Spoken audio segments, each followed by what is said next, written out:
Assalamualaikum warahmatullahi wabarakatuh. Perkenalkan, kami dari kelompok 3 hari ini akan mempresentasikan analisis laporan keuangan chapter 11 yang berjudul Equity Analysis and Valuation yang beranggotakan Beatrice Alicia Maharani, Nada Yasha, dan Linda Lestari. Subbab pertama, Earnings Persistence. Persistensi laba didefinisikan secara luas untuk mencakup stabilitas, prediktabilitas, variabilitas, dan tren pendapatan. Analisis menganggap manajemen laba sebagai penentu persistensi. Recasting and Adjusting Earnings. Yang pertama ada Information on Earnings Persistence. Analisis hasil operasi untuk menyusun kembali dan menyesuaikan laba membutuhkan informasi yang andal dan relevan. Sumber utama informasi ini meliputi laporan laba rugi termasuk komponennya, yaitu ada pendapatan dari operasi berkelanjutan, pendapatan dari operasi yang dihentikan, keuntungan dan kerugian luar biasa, dan pengaruh kumulatif dari perubahan prinsip akuntansi. Lalu ada laporan dan catatan keuangan lainnya, dan diskusi dan analisis manajemen. Analisis sering menemukan item tidak biasa yang dipisahkan dalam laporan laba rugi, biasanya dengan basis sebelum pajak, tetapi pengungkapannya bersifat opsional dan tidak selalu menyertakan informasi yang cukup untuk menilai signifikasi atau persistensi mereka. Analis mengakses semua sumber informasi dan manajemen yang tersedia, jika memungkinkan, untuk memperoleh informasi. Informasi yang relevan mencakup informasi yang mempengaruhi komparabilitas dan interpretasi laba. Yang kedua, Recasting Earnings and Earnings Component. Pembentukan kembali bertujuan untuk mengatur ulang komponen pendapatan untuk memberikan klasifikasi yang berarti dan format yang relevan untuk analisis. Komponen dapat diatur ulang, dibagi lagi, atau dikenakan pajak, tetapi totalnya harus disesuaikan dengan laba bersih setiap periode. Pengeluaran diskresioner harus dipisahkan. Hal yang sama berlaku untuk komponen seperti ekuitas dalam pendapatan atau kerugian anak perusahaan atau afiliasi yang tidak dikonsolidasi. Seringkali dilaporkan setelah dikurangi pajak. Komponen yang dilaporkan sebelum pajak harus dihapus bersama dengan efek pajaknya jika direklasifikasi selain pendapatan dari operasi yang dilanjutkan. Lalu ada Adjusting Earnings and Earnings Component. Proses penyesuaian menggunakan data dari penyusunan kembali laporan laba rugi dan informasi lain yang tersedia untuk menetapkan komponen penghasilan ke periode yang paling sesuai. Jika prinsip baru yang diinginkan, tahun-tahun sebelumnya harus disajikan kembali ke metode baru. Penyajian kembali ini mendistribusikan kembali efek kumulatif perubahan prinsip akuntansi ke tahun-tahun sebelumnya yang relevan. Perubahan estimasi diperhitungkan secara prospektif dalam praktiknya dengan sedikit pengecualian. Jika memutuskan suatu komponen harus dikeluarkan dari periode pelaporan, analisis dapat yang pertama menggeser setelah pajak ke hasil operasi satu atau lebih periode sebelumnya, atau yang kedua menyebarkan rata-rata ke pendapatan untuk periode yang sedang dianalisis. Determinants of Earnings Persistence. Ada earnings trend and persistence. Penghasilan yang mencerminkan tren pertumbuhan yang stabil sangat diharapkan. Kami dapat menilai tren pendapatan dengan metode statistik atau dengan penyataan tren. Tren pendapatan sering mengungkapkan petunjuk penting untuk kinerja perusahaan saat ini dan masa depan, seperti siklus pertumbuhan defensif, dan mempengaruhi kualitas manajemen. Kita harus waspada terhadap distorsi akuntansi yang mempengaruhi tren. Praktik manajemen laba mengasumsikan tren pendapatan penting untuk penilaian. Mereka juga mencerminkan keyakinan bahwa revisi retroaktif dari laba yang dilaporkan sebelumnya memiliki dampak kecil pada harga sekuritas. Yang kedua ada Earnings Management and Persistence. Manajemen laba menggunakan prinsip laporan akuntansi yang dapat diterima untuk tujuan melaporkan hasil tertentu. Ini menggunakan kebijaksanaan yang tersedia dan dalam memilih dan menerapkan prinsip-prinsip akuntansi untuk mencapai tujuannya. Dan itu bisa dibilang dilakukan dalam kerangka praktik yang diterima. Ini adalah sebuah masalah bentuk, bukan substansi. tidak dapat mempengaruhi transaksi aktual seperti menunda pengeluaran ke periode selanjutnya, tetapi sebaliknya, mempengaruhi redistribusi kredit atau biaya di seluruh periode.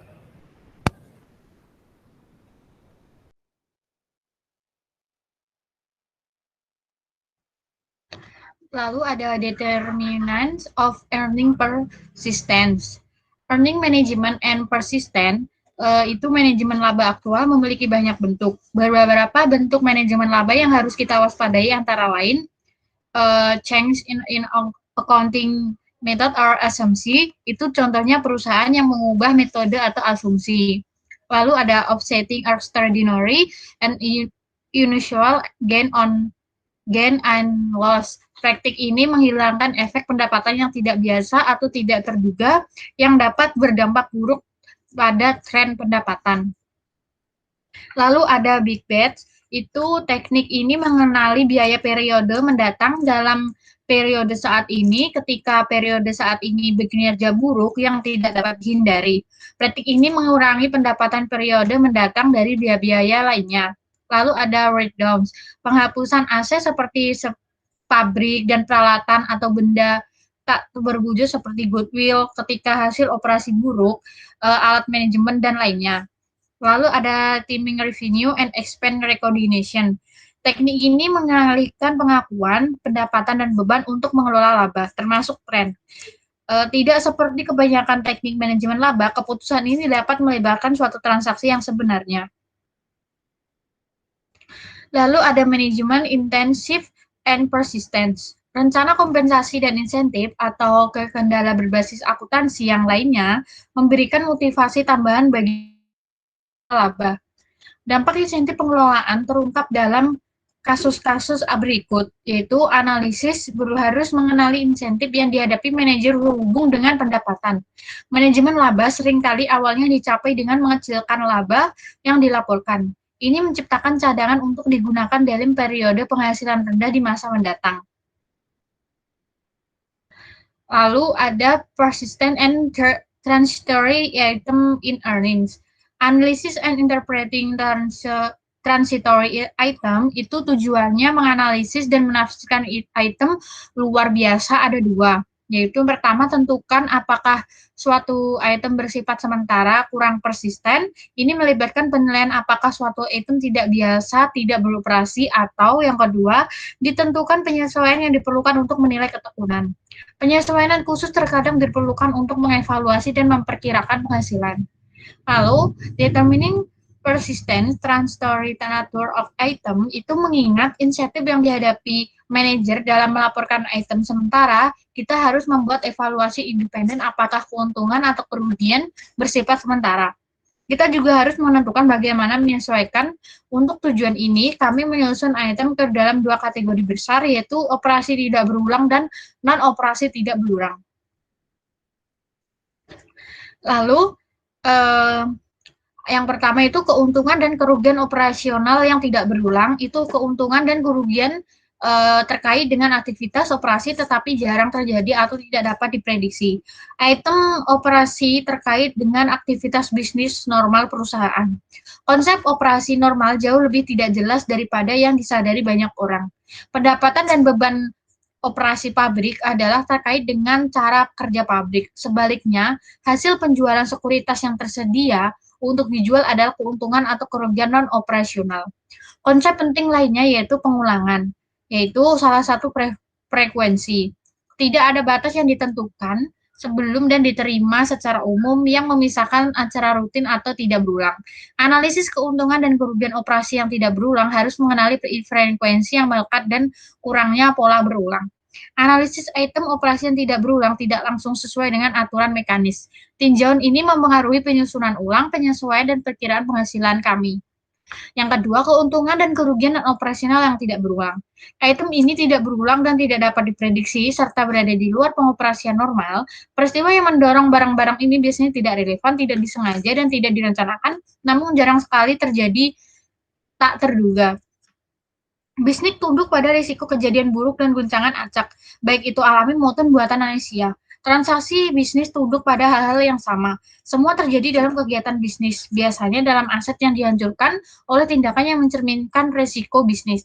Peristiwa unik jarang terjadi. Apa yang sering tampak unik seringkali merupakan gejala resiko yang mempengaruhi kekuatan penghasilan dan operasi di masa depan.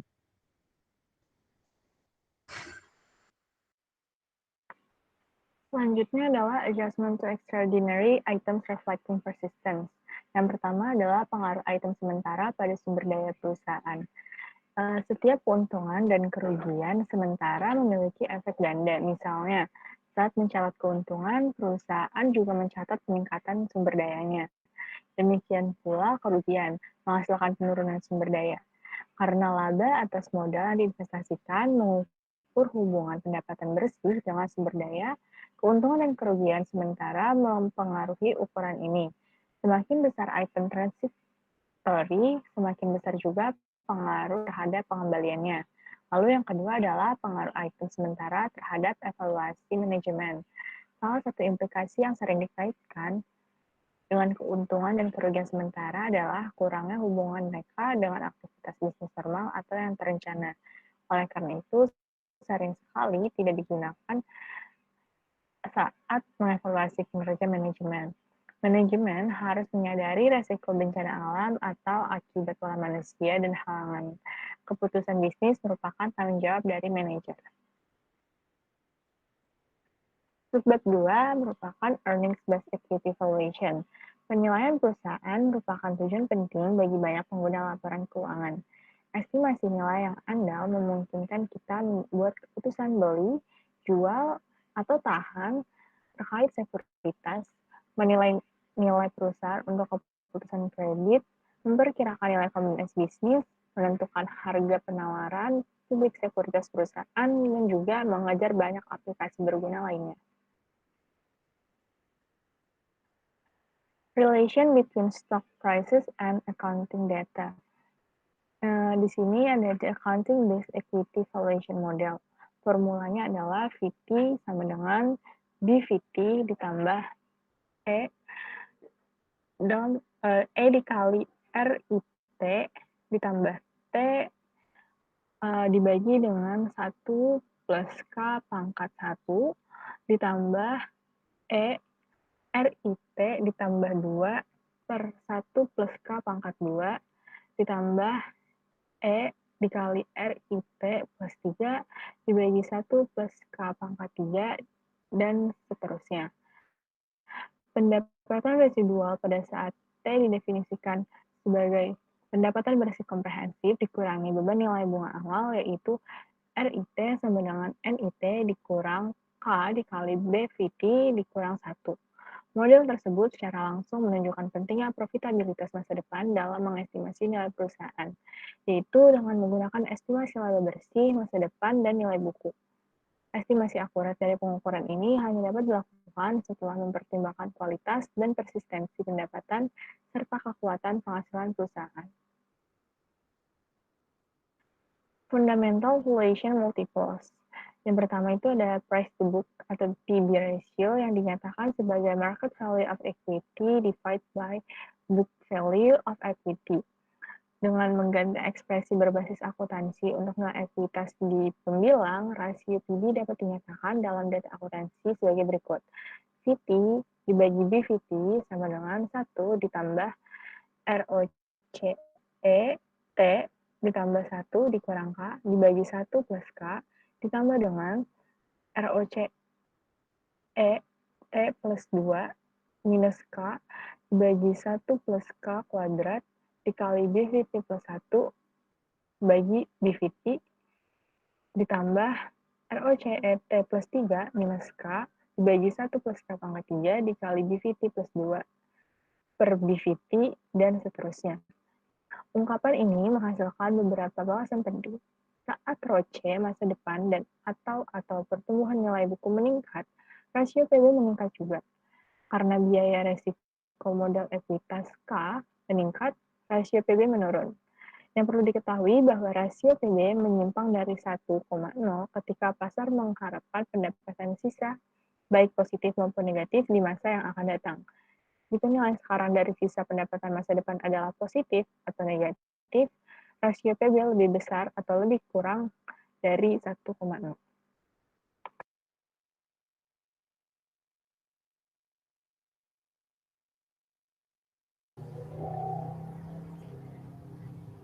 Lalu ada price to earnings ratio atau PE, dinyatakan dengan market value of equity divided by net income. Rasio PE dapat dituliskan sebagai fungsi jangka pendek atau STG dan pertumbuhan jangka panjang atau LTG dari laba per saham atau EPS sebagai berikut. P0 dibagi EPS 1 sama dengan 1 min K dikali STG dikurang LTG dibagi K per min LTG, di mana K adalah biaya modal ekuitas, STG atau LTG adalah perubahan presentasi jangka pendek atau jangka panjang yang diharapkan dalam EPS relatif terhadap pertumbuhan normal yang diharapkan. STG lebih besar dari LTG dan LTG kurang dari K pangkat 2. STG dapat dianggap sebagai tingkat pertumbuhan 5 tahun konsensus analisis dalam EPS dan LTG sebagai tingkat inflasi jangka panjang di luar cakrawala perkiraan. Persamaan ini menghasilkan dua wawasan penting. Pertama, rasio PE berbanding terbalik dengan biaya modal. Artinya, semakin rendah atau lebih tinggi, semakin tinggi atau rendah biaya modal ekuitas. Dan yang kedua, rasio PE berhubungan positif dengan pertumbuhan yang diharapkan di EPS relatif terhadap pertumbuhan normal. Rasio PE tidak mengatakan apa-apa tentang tingkat pendapatan absolut, apakah EPS tinggi atau rendah, hanya tingkat di mana EPS diharapkan meningkat relatif terhadap pertumbuhan normal yang diharapkan. Bab ketiga adalah earning power and forecasting for valuation. Earning power itu kekuatan laba mengacu pada tingkat pendapatan untuk perusahaan yang diharapkan bertahan di masa mendatang. Dengan sedikit pengecualian, kekuatan menghasilkan diakui sebagai faktor utama dalam penilaian perusahaan. Banyak analisis laba dan laporan keuangan ditujukan untuk menentukan kekuatan penghasilan. Ada measuring earning power. Kekuatan laba adalah konsep yang diturunkan dari analisis keuangan, bukan akuntansi. Ini berfokus pada stabilitas dan ketekunan pendapatan dan komponen pendapatan. Laporan keuangan digunakan dalam menghitung kekuatan penghasilan. Perhitungan ini membutuhkan pengetahuan, penilaian, pengalaman, dan perspektif. Penghasilan adalah ukuran yang paling andal dan relevan untuk tujuan penilaian. Lalu ada time horizon for earning power. Biasanya, paling baik mengukur kekuatan pendapatan perusahaan dengan menggunakan pendapatan rata-rata atau kumulatif selama beberapa tahun. Cakrawala waktu yang disukai dalam mengukur kekuatan penghasilan bervariasi di seluruh industri dan faktor lainnya. Cakrawala tipikal adalah 5 tahun atau terkadang hingga 10 tahun dalam menghitung pendapatan rata-rata. Lalu ada adjusting earning per share. Daya penghasilan diukur menggunakan semua komponen penghasilan. Setiap item pendapatan dan biaya adalah bagian dari pengalaman operasi perusahaan. Masalahnya adalah pada tahun berapa harus menetapkan item saat menghitung daya penghasilan. Dalam kasus tertentu, analisis pendapatan mungkin terbatas pada jangka waktu yang singkat. Biasanya menyesuaikan pendapatan deret waktu singkat untuk item yang lebih terkait dengan periode lain. Lalu ada earnings forecasting. Yang pertama ada mechanics of earning forecasting. Perkiraan mengharuskan untuk menggunakan semua informasi yang tersedia secara efektif, termasuk pendapatan periode sebelumnya. Peramalan juga mendapat manfaat dari disagregasi. Disagregasi melibatkan penggunaan data menurut lini produk atau segmen dan sangat berguna ketika segmen ini berbeda berdasarkan risiko, profitabilitas, atau pertumbuhan. Kita juga harus membedakan perkiraan dan ekstrapolasi. Ekstrapolasi biasanya mengasumsikan kelanjutan dari suatu tren dan secara mekanis memproyeksikan tren tersebut di masa depan. Sumber informasi relevan yang sering berguna untuk peramalan laba adalah diskusi dan analisis manajemen. Ini berisi informasi tentang pandangan yang dan sikap manajemen tentang masa depan, bersama dengan diskusi tentang faktor-faktor yang mempengaruhi kinerja perusahaan. Meskipun perusahaan lambat dalam menanggapi permintaan pasar untuk memperkirakan numerik posisi dan kinerja keuangan, mereka didorong untuk melaporkan informasi berwawasan ke depan dalam MD&A.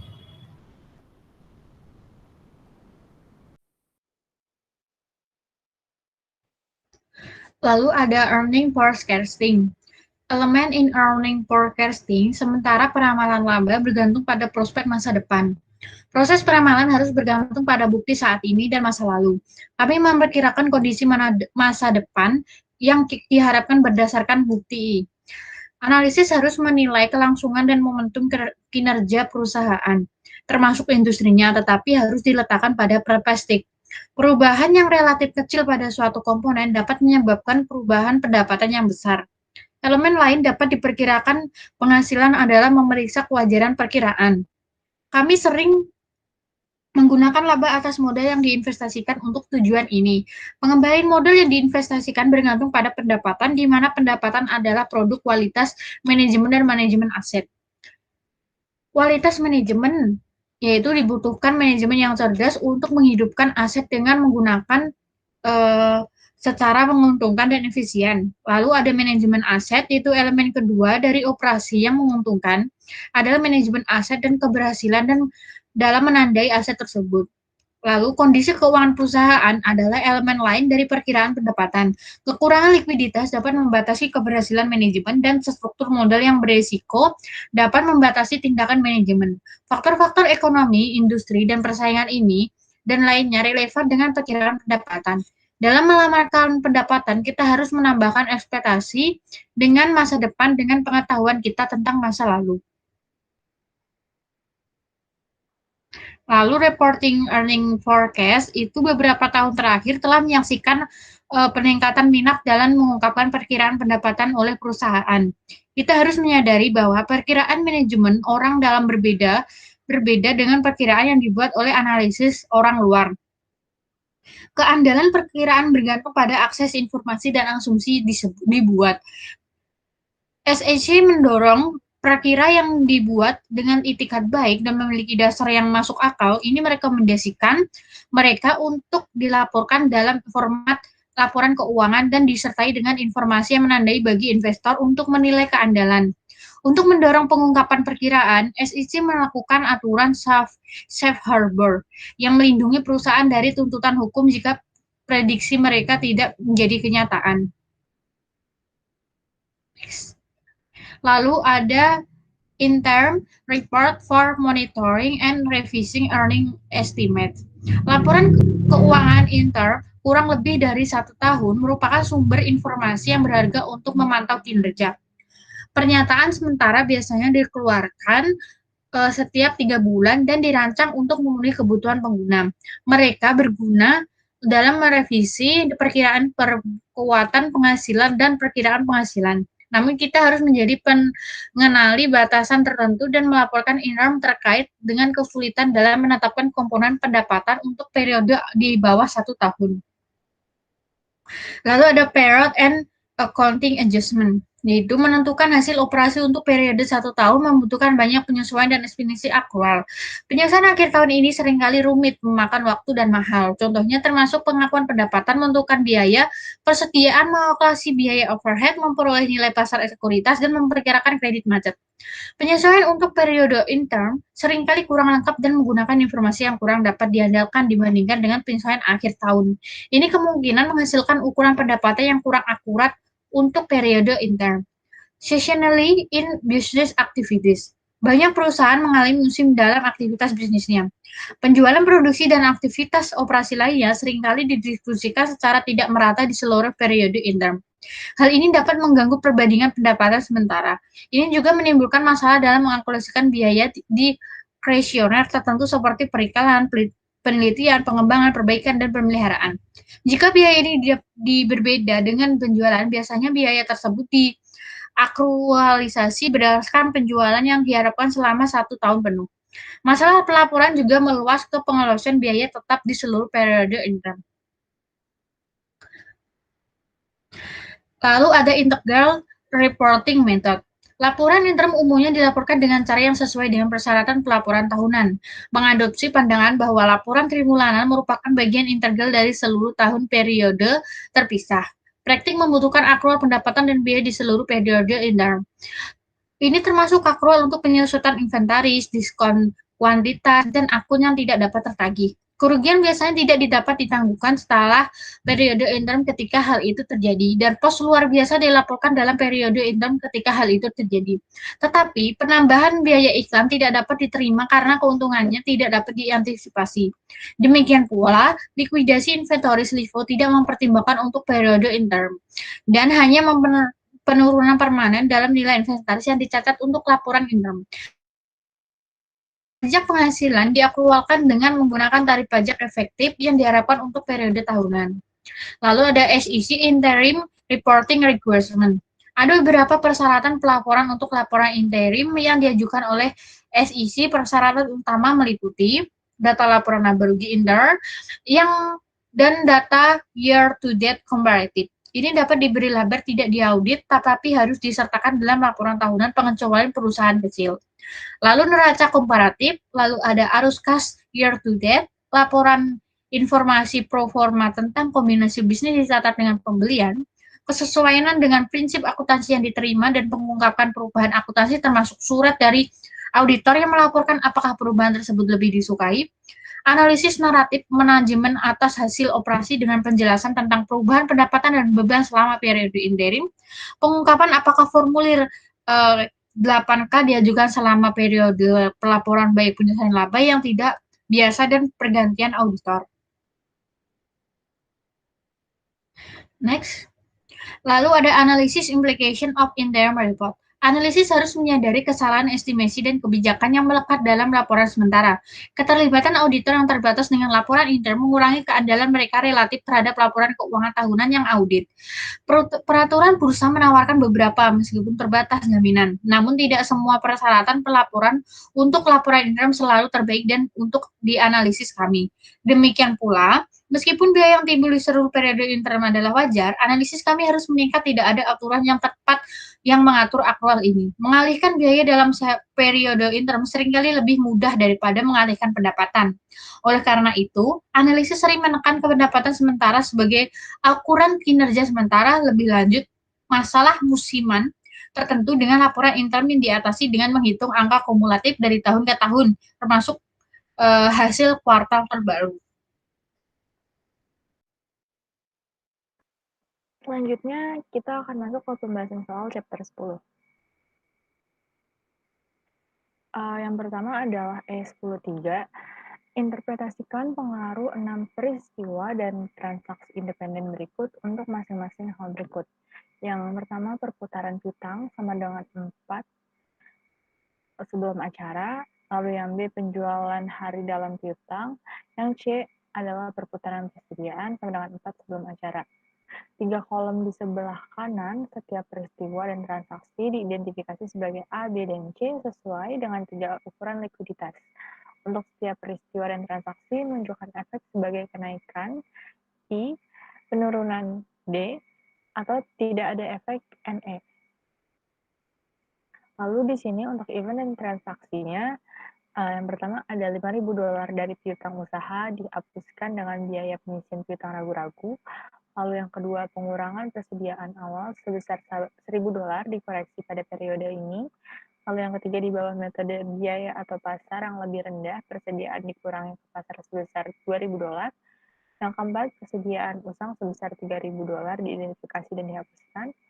Yang kelima, penyajian berlebih persediaan awal sebesar $2.000 dikoreksi pada periode ini. Dan yang keenam, penjualan secara kredit dibesar-besarkan sebesar $10.000 dan dikoreksi pada periode ini.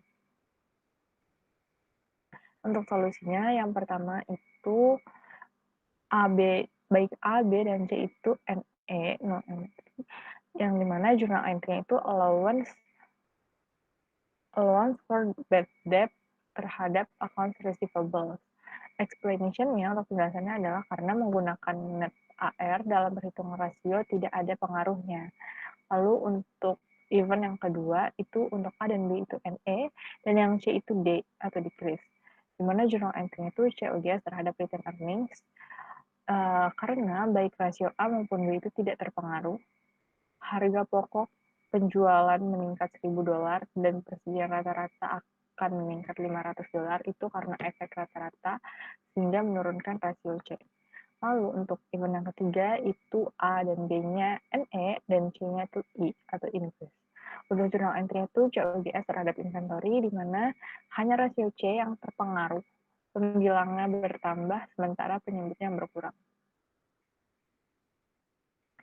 Untuk event keempat, baik A dan B itu NE dan C-nya I, journal entry-nya loss terhadap inventory, di mana rasio A dan B tidak terpengaruh, dan persediaan rata-rata itu menurun sebesar $1.500, setengah dari $3.000, dan menaikkan rasio C.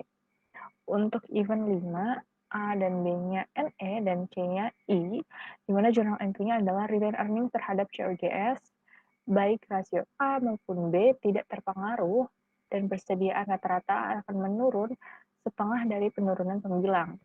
Lalu untuk event yang keenam, A itu increase, B-nya decrease, dan C-nya NE, di mana journal entry-nya itu adalah sales terhadap accounts receivable, yang mana penyebut rasio A menurun setengah dari jumlah penurunan pembilang yang menyebabkan rasio A meningkat. Penyebut rasio B akan meningkat, menyebabkan penurunan, sehingga tidak ada pengaruh juga pada rasio C. Lalu di PS23, di bawah ini adalah akun keuangan yang dipilih dari RAM Corp per 31 Desember tahun pertama, di mana ada cash sebesar $80.000, account receivable sebesar $150.000, inventory-nya sebesar $65.000, fixed asset sebesar $200.000, dan accumulated depreciation sebesar $45.000. Lalu ada accounts payable sebesar $130.000, notes payable sebesar $35.000, accrued tax-nya sebesar $20.000, dan capital stock sebesar $200.000. Untuk informasi tambahannya, di tahun pertama ada sales sebesar $800.000, lalu cost of sales itu exclude dari depreciation-nya sebesar $520.000, purchase-nya sebesar $350.000, dan ada depreciation sebesar $25.000, dan net income-nya sebesar $20.000. RAM Corp itu mengantisipasi pertumbuhan yang sebesar 10% dalam penjualan untuk tahun mendatang.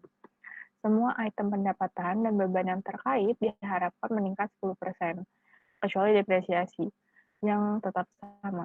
Semua biaya dibayar tunai pada saat terjadi selama tahun tersebut. Persediaan akhir tahun kedua diperkirakan sebesar $150.000. Dan pada akhir tahun 2, perusahaan mengharapkan saldo wesel bayar sebesar $50.000 dan tidak ada pajak yang harus dibayar. Perusahaan mempertahankan saldo kas minimal $50.000 sebagai kebijakan manajerial. Lalu yang dibutuhkan, pertimbangkan setiap keadaan berikut secara terpisah dan independen satu sama lain, dan fokuskan hanya pada perubahan yang dijelaskan. Petunjuknya itu siapkan analisis kebutuhan kas untuk tahun kedua, dan kemudian hitung pengaruh masing-masing dari 3 skenario alternatif secara terpisah. Yang pertama itu, RAM sedang mempertimbangkan untuk mengubah kebijakan kreditnya. Perubahan ini menyeratkan akhir piutang akan mewakili 90.000 penjualan. Apa dampak dari perubahan kebijakan ini pada posisi kas RAM saat ini? Akankah perusahaan diharuskan meminjam? Lalu yang B, RAM sedang mempertimbangkan perubahan ke periode penagihan 120 hari berdasarkan akhir piutang. Apa efek dari perubahan ini pada posisi kasnya? Lalu yang C, pemasok sedang mempertimbangkan untuk mengubah kebijakan pemberian kredit ke RAM untuk mewajibkan pembayaran atas pembelian dalam waktu 60 hari. Tidak akan ada perubahan dalam periode pengumpulan RAM. Apa efek dari perubahan ini pada posisi kasnya?